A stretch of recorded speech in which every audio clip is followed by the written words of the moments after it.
when we talk about Peyronie's disease, a lot of the concern that men have to do with the curvature that they experience. So, is some degree of curvature like normal or expected, or is any sign of bending or curving a reason for concern?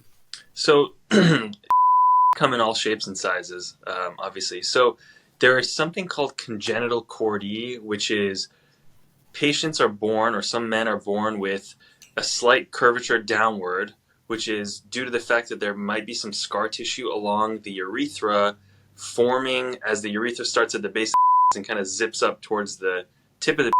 There can be some shortening of that tissue leading to downward or ventral curvature. That's called congenital cordy. Now, there's also something called corporal mismatch. So there are two cylinders in the called the corpora cavernosa. So they typically are both symmetric in length and diameter. When there is a discrepancy between the length of one corporal body versus the other, you get a slight curvature favoring the shorter side. So that's a phenomenon called corporal mismatch. So congenital cordy and corporal mismatch are the two types of quote-unquote normal curvatures that you might see, whereas things like Peyronie's disease is more of an acquired curvature, typically due to a plaque in the that can occur as a result of trauma or repetitive microtrauma causing bends or microbends in the whereby the lining of the called the tunica albuginea, which is the lining of the corporal bodies that engorge with blood when you get in those areas lining the corporal bodies called the tunica albuginea can form some scabs and scar tissue, and that scar tissue ends up causing the curvatures that you see in Peyronie's disease, whether it's a curve up, down, right, left. I've seen corkscrew curvatures and things like that. Okay, so I want to just slow us down for a moment here, just to understand. So there are two, we'll call them naturally occurring, like curvature patterns. Okay.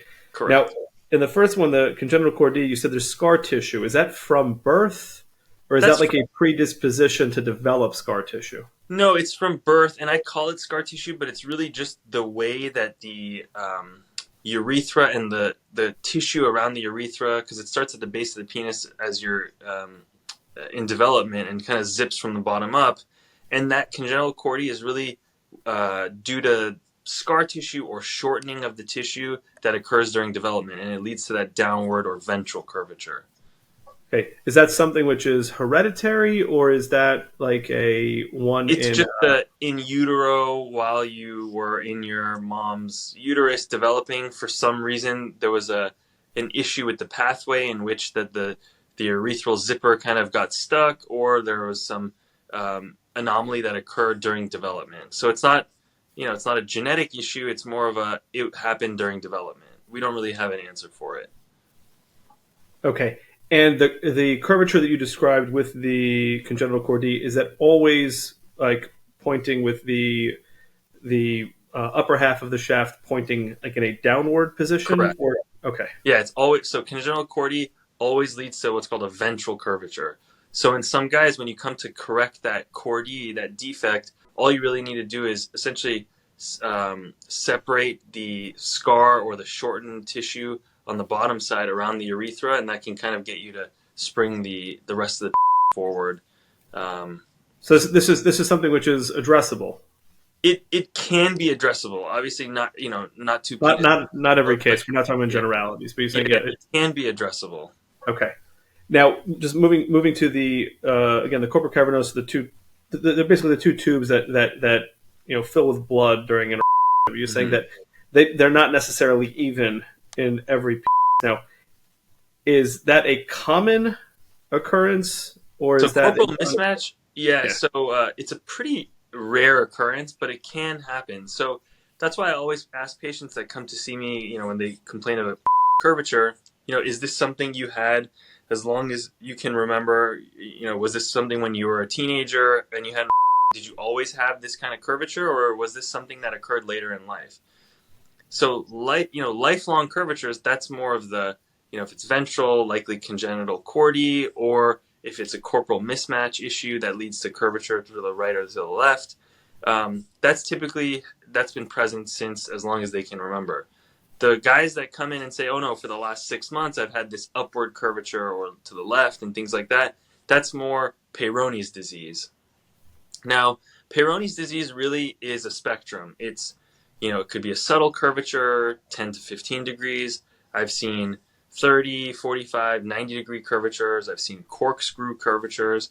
And then the other thing to think about also is some guys get what's called a hourglass defect or a waist defect, where there's an area of narrowing before it gets wider. So it starts out wide, there's an area of narrowing, and then it gets wider distally or closer to the tip.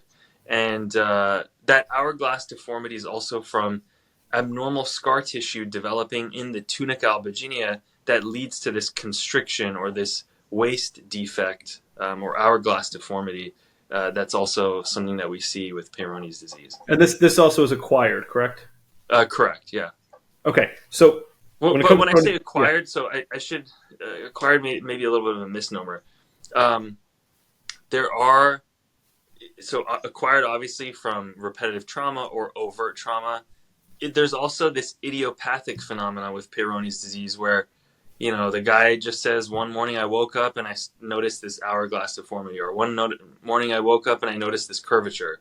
So it could be idiopathic as well because we don't really know what led to it in that particular patient. It could have been repetitive microtrauma over, weeks or months or years, things like that.